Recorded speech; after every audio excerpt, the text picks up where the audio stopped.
maybe when 50 years, if I sold out or whatever, if tragedy happened and like my whole world was taken away, I would consider getting myself a commercial driver's license and driving an 18-wheeler across the country. Why? I get peace when I could see the country horizontally. When I can see the country horizontally, just something happens where I feel real peaceful. Even driving right now, I'm always at peace. And if you probably can tell, when I drive, my speaking slows down. Don't know if you realize that, but I do. It does, yeah, you're right. Yeah. I'm much more relaxed. As long as the brain sees activity, the brain can relax. For me. Yeah. But we were talking before about when David Singer talked about the big idea. And I've heard about the big idea. We heard it growing up in chiropractic college. And it wasn't the way he put it, but when he talked about it, a spiritual awakening to find one's purpose in life. I think everybody, in whatever walk of life you're in, if you get lucky enough to find your purpose, that spiritual awakening of why you're here on this earth, whether it be to heal other people, to whatever, it doesn't matter. You never forget that moment.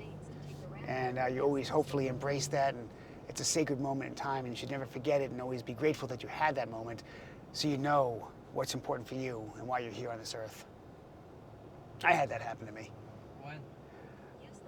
When I got my first chiropractic adjustment, I was in Oneonta, New York, and I don't know how I knew I was supposed to be a chiropractor, but I just left the office in this holographic world, floating like 2 inches above the ground. It felt like that. And I know, oh, this is what I'm supposed to do for the rest of my life. I'm going to be a chiropractor.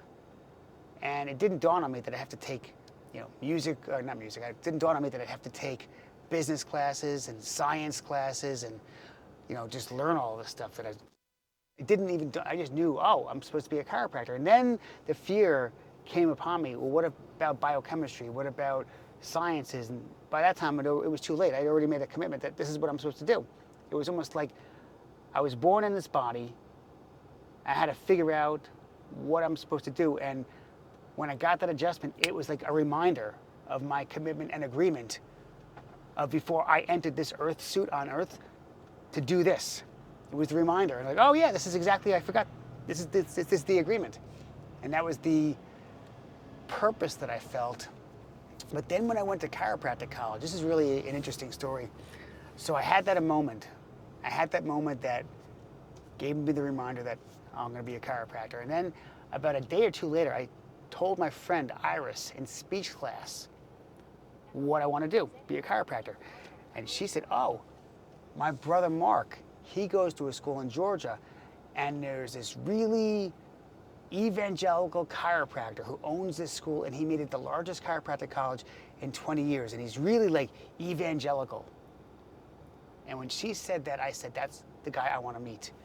I never toured the school, I never toured any other school, I just applied to that college, Life University, and I went there, and whenever it was a month or 2 or 3 or 4, 6 months, whenever I made that application, I was down at Life University. I heard him speak for the first time. I had no idea what he was Billy Graham, but instead of talking about the Bible, he was talking about chiropractic. His name was Dr. Sid Williams. And to me, he was like Billy Graham, preaching, but on chiropractic. And I said to myself, I have no idea what he just talked about or what he even said. I didn't understand any of the words, but I felt him move me. And I said, thank goodness this guy's in our profession. I want to learn from him. And he became a mentor of mine over the next 4 years. And I was lucky enough to have gotten a chance to go to every one of his assemblies, every one of his seminars.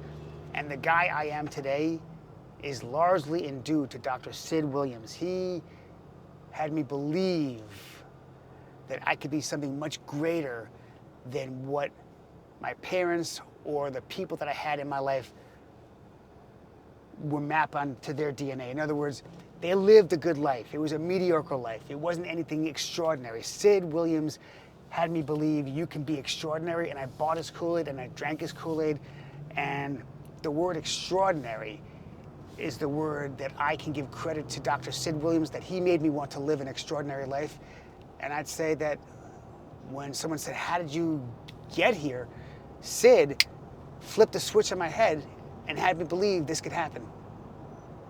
So Sid, you know, you asked about the big idea.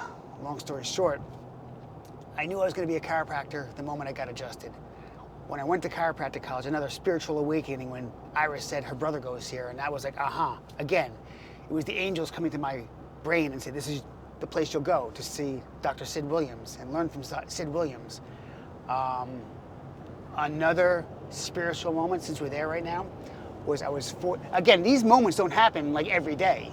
When you feel your body move into a certain space that you might feel comfortable with, it feels right, or it doesn't feel right, or it's gonna be some pain before the pleasure. But I was at my 40th birthday party, surprise party. And you know when you gotta blow the birthday candles out? Yeah. I got 75 people at this surprise party at the Wax Museum in Washington, D.C., and I'm blowing the candles out and you're supposed to make a wish. And what words came through me was divorce papers. I was in a very mediocre marriage. I wasn't thrilled, I wasn't happy. I knew that this was a mediocre, I had kids. The thought of me going through a divorce had not occurred to me. I had a good practice. I had a not so great marriage, I wasn't happy, but again, this was the world that I was surrounded by. I had other friends that had a mediocre marriage, if that. And so when I heard divorce papers, I never, Oh my God, Phil. I never, Phil. whoa, it's Phil, okay. you Oh, I talk. saw that moment in my dream already. Phil, Nice. you talk and you get distracted, please. Hey, You we're on don't tape. run We're on away. tape right now. Oh my God, Phil. We're on tape. Don't ruin the moment. Stop. Sorry, guys. Life is more important. This ends, and that's it. Oh, that would have been a good reel.